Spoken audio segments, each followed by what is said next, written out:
ये रामपुर नाम के खूबसूरत और शांत गांव की कहानी है। गांव छोटा है लेकिन यहाँ के लोगों के दिल बहुत बड़े हैं। सब एक दूसरे के साथ सुख दुख में काम आते हैं। लेकिन गर्मियों के मौसम में यहाँ की धूप पत्थर को भी पिघला देने वाली होती है। इस गांव में हमारी कहानी के 3 मुख्य किरदार रहते हैं, फूलचंद, झगरू और उनकी पड़ोसन बसंती भाभी। बाहर भयंकर गर्मी पड़ रही है। फूलचंद और झगरू घर के अंदर फर्श पर बैठे पसीना बहा रहे हैं। फूलचंद के हाथ में एक खजूर के पत्तों वाला एक बहुत ही पुराना हाथ का पंखा है।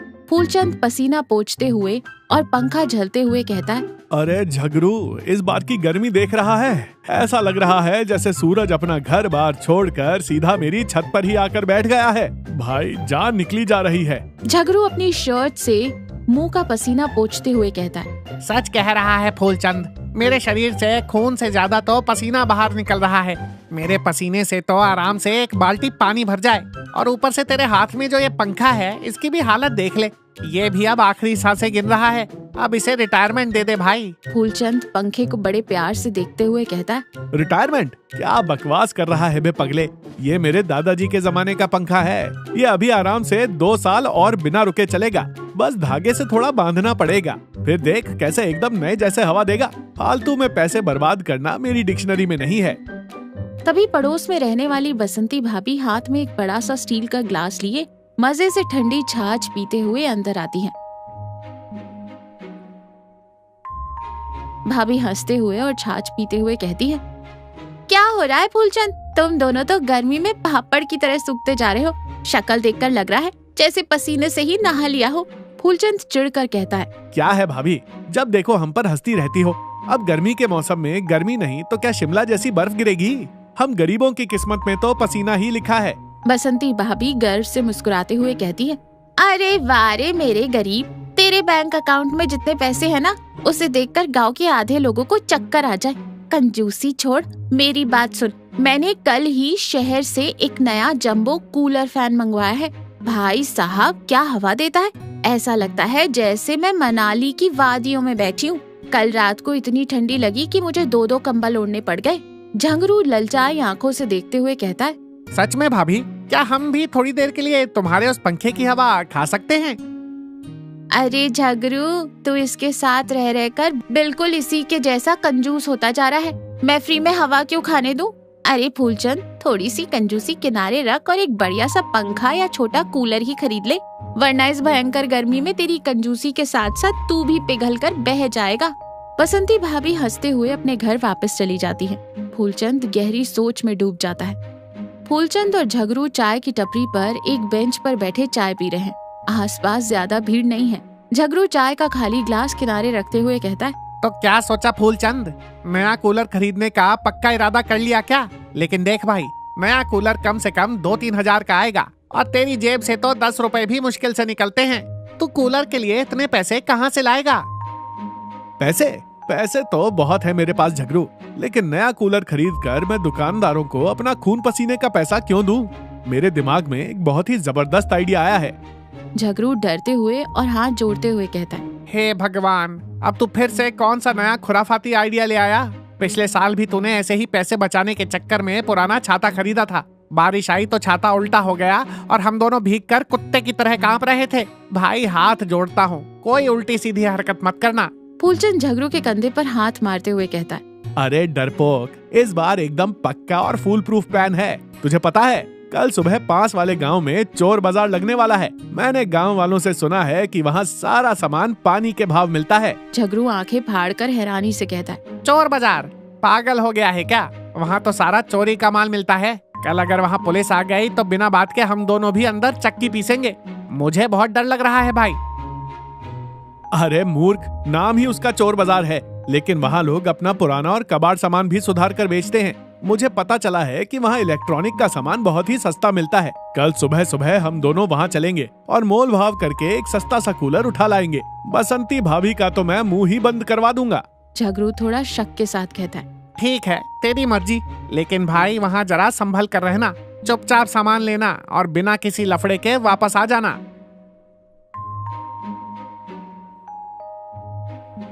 फूलचंद और झगरू पास के गांव के चोर बाजार में पहुंचते हैं।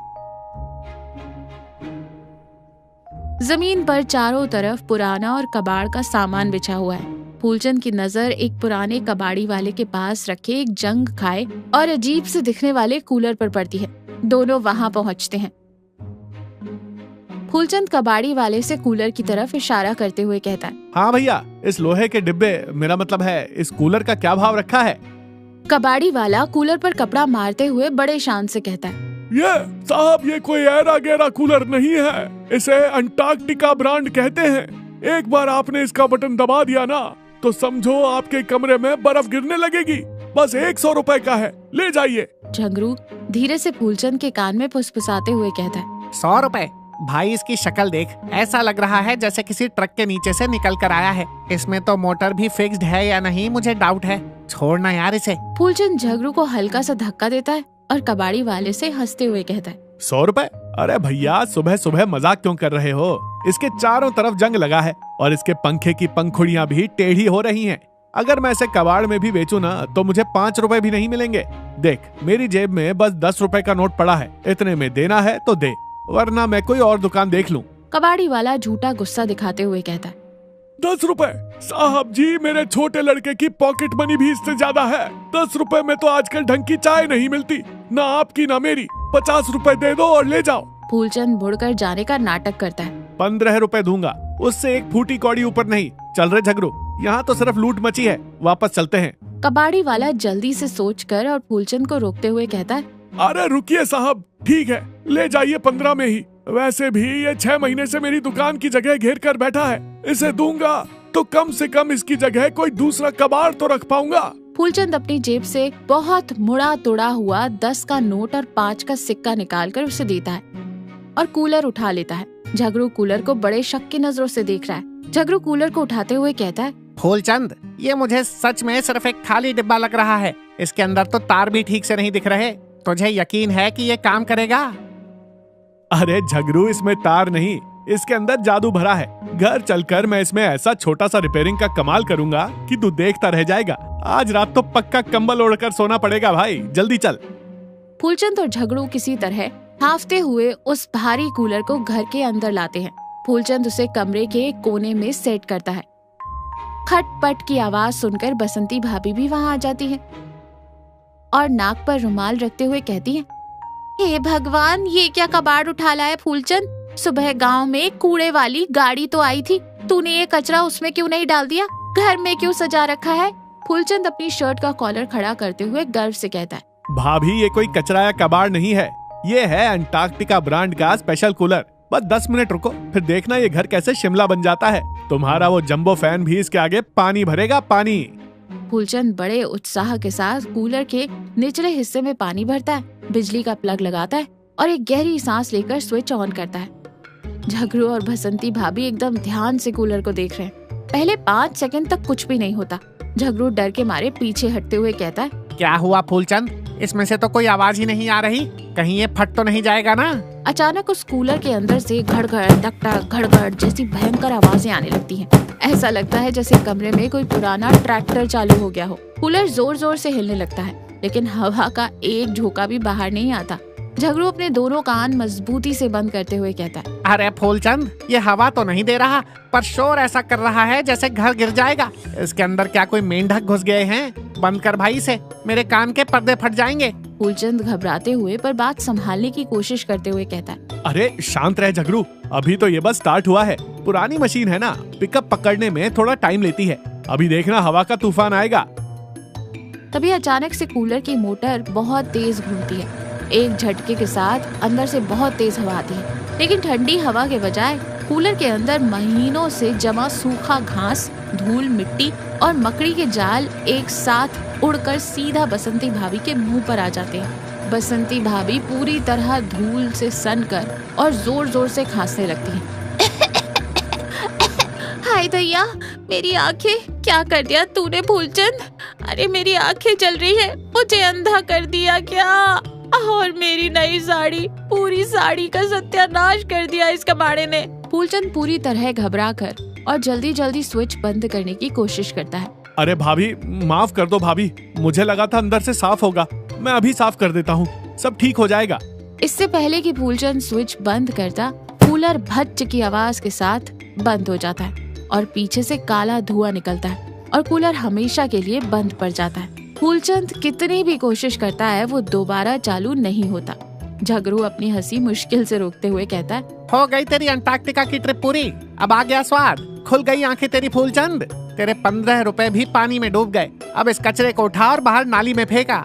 बसंती भाभी गुस्से से, तेरी कंजूसी आग में जले, तेरा ये कबाड़ और तेरी ये अकल दोनों किसी काम की नहीं है, मैं तो जा रही हूँ दोबारा नहाने। बसंती भाभी गुस्से में बड़बड़ाती हुई वहाँ से चली जाती है। फूलचंद सिर पकड़कर वहीं फर्श पर बैठ जाता है। फूलचंद अपने घर के बाहर सीढ़ियों पर बहुत उदास और मायूस होकर बैठा है। पास में ही वहाँ जला हुआ कूलर पड़ा है। झगरू वहाँ आता है, फूलचंद के कंधे पर हाथ रखते हुए कहता है, क्या हुआ फूलचंद, अभी भी उस कबाड़ कूलर का ही गम मना रहा है? छोड़ना यार, जो होना था सो हो गया, मिट्टी डाल। फूलचंद पछतावे भरे स्वर में और दुखी होकर कहता है, हाँ यार झगरू, मैंने सोचा था थोड़ी ठंडी हवा मिलेगी, पर वो तो सिर्फ एक खाली डब्बा निकला। ये सब मेरी ही इस गंदी कंजूसी की वजह से हुआ है। थोड़े से पैसे बचाने के चक्कर में मैंने अपनी ही बेइज्जती करवा ली। कल भाभी के सामने मुझे कितनी शर्मिंदगी उठानी पड़ी। अब मुझे बहुत पछतावा हो रहा है भाई। झगरू प्यार से समझाते हुए कहता है, देख फूलचंद, पैसे बचाना अच्छी बात है, लेकिन जो चीजें जरूरत से ज्यादा सस्ती होती है ना, वो कभी अच्छी नहीं होती। कभी कभी हमें अपनी खुशी और सुकून के लिए अच्छी और सही चीजों पर थोड़े पैसे खर्च करने चाहिए। इसमें कोई बुराई नहीं है। पैसा किस दिन काम आएगा आखिर? तू सही कह रहा है भाई, पर अब मेरे पास इतने पैसे भी तो नहीं हैं कि मैं तुरंत जाकर कोई नया कूलर खरीद सकूं। लगता है इस बार की गर्मियां मुझे इसी तरह तड़प कर काटनी पड़ेंगी। तभी वहाँ बसंती भाभी आती है।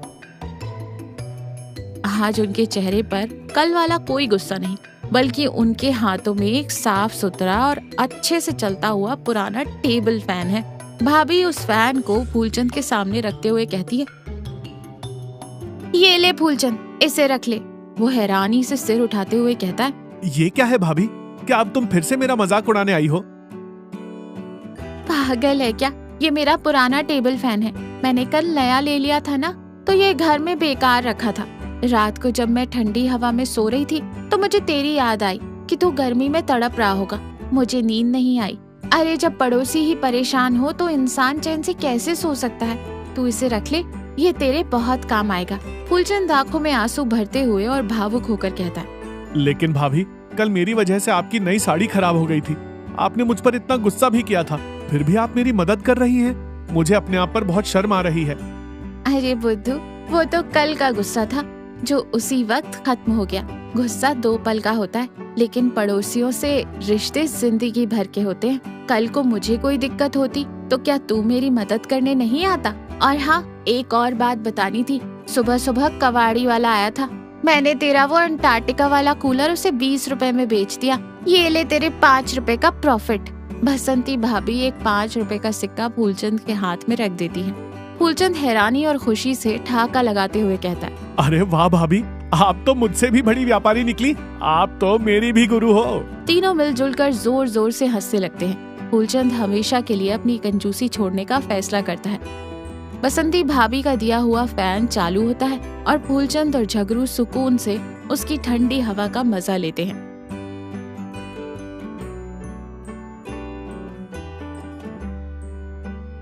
तो देखा, सस्ती चीजें हमेशा फायदेमंद नहीं होती।